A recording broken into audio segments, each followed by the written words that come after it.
got for this one? Come into work and your only goal is to only hit your Oh. Like, oh, That's a great. wait. Always have work to do on your mother. Welcome, Jake. What is the question? So the first question we're going to look at today is, it comes from someone who's asking, like, if the consequences are real. They said, this time, if I blow it, the consequences are real. So when the consequences are real, how do you have peace instead of pressure? Consequences being real. What's an example? Well, I suppose it could be something like if you're trying to build a business and you are reaching out to clients, trying to have business come your way, trying to generate revenue, you have bills due, maybe loan payments that are coming up, and you got an outflow of money, and you're like, if I don't pull this off, if I don't get these people coming in, I can't pay this. That's a real consequence. So you have a timeline, and the consequences are going to happen after that. Just defining what that is. Yeah, I think so. Okay. So is Consequences pressure? are a little bit out in the future. Yeah. Are you obligated to feeling the pressure? Well, it sounds like this person feels they are. It Okay. sounds like the pressure is Got it. real. It sounds like, to me, the question sounds like, how do you pretend to have peace when you've got real pressure? That's what I hear coming through on this one, Yeah. which is not my life philosophy. So I think that's good to define what consequences are, because our brain always likes to tell stories, which is why we do what we do. We offer you what's really a story and what's really a fact, which seems really simple but hard to do for yourself.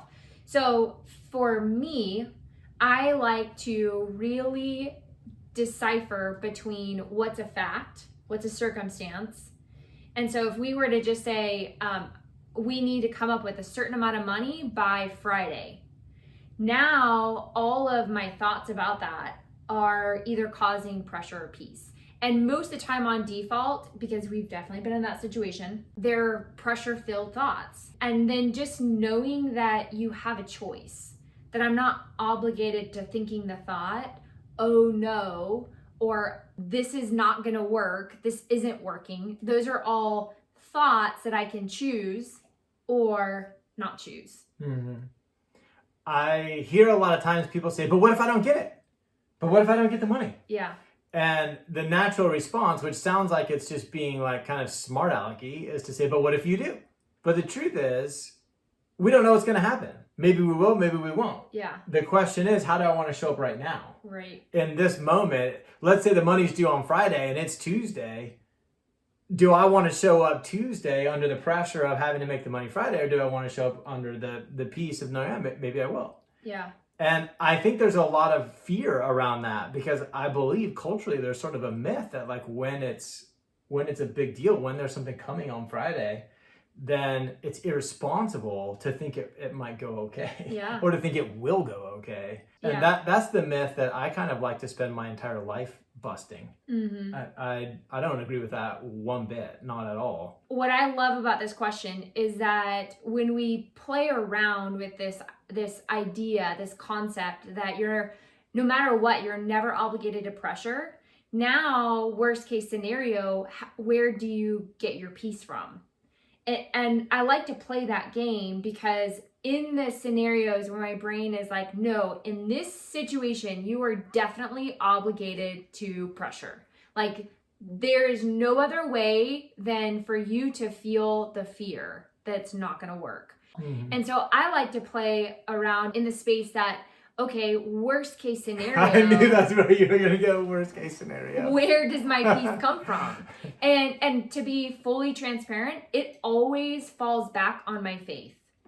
My faith is where I want to stand at the end of every single worst case scenario. Uh-huh. And that gives me a lot of peace. Mine comes from the belief, a mental framework that you can be wrong and be okay. It can go bad and you can still be okay. And the reason I have that is not that I want bad things to happen. I don't look at my future and I'm like, I don't care. No, I do care. I want the good things to happen. However, I've found myself in so many scenarios throughout my life, throughout my fun childhood, this comes out around Father's Day, throughout what my dad has exposed me to, where, I mean, the question says, if I blow it this time, the consequences are real. I can't tell you how many times I've made choices or had to perform an action where if I blow it, I'll die. And in those moments, what I've learned is that I prefer them and I show up better in them when I'm kind of laughing. Yeah. Joking around, having fun. Right. And well, how could you do that? How could you Well, because it's important. And in the important moments, I want to show up my best. And I believe showing up my best is showing up loose. I feel that when I tap into peace, when I do believe everything will be okay, then suddenly I believe there is a solution.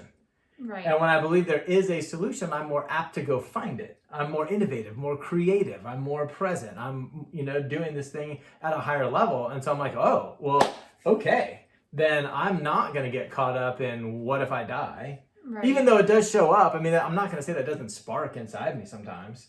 My knees get weak and I get that scary feeling. But then I know, like, oh no, I make it. And so far I've been right every time. What is one of the thoughts you think that gives you access to peace when you might blow it? Well, I think it will probably be okay. And what I mean by it will probably be okay is not that this will probably go out in the best way for me. I mean that in whatever way it goes out, I will be okay. Like, however this plays out, I choose to let it play out that way, and I'm just going to show up as best as I can in the present. I have it's kind of a side question. Does this sort of conversation feel any different knowing that you are headed out to climb a mountain without me? That must feel good to be able to ask, huh? Well, I'm curious. I'm curious to hear how it's what your mindset's like. Well, my mindset is spot on. It's elite level. Let's just get that clear. I think that in the area of adventure, I don't have as many reps as you. And so thinking about doing an area where I have had the luxury of having you by my side, I think that I have access to peace because I am pulling it from other areas of my life. So yes, I think on default it feels scary, and intentionally it feels really exciting and empowering. Nice. It's probably the most mind management that I have to do is you going. I bet. You should be really scared. Yeah. That I may not come home. Well, I still have my will probably be okay. I just have to remind myself more often. I'm like, oh, it'll probably be okay. I'm like, oh man, what if Whit doesn't? It'll probably be okay.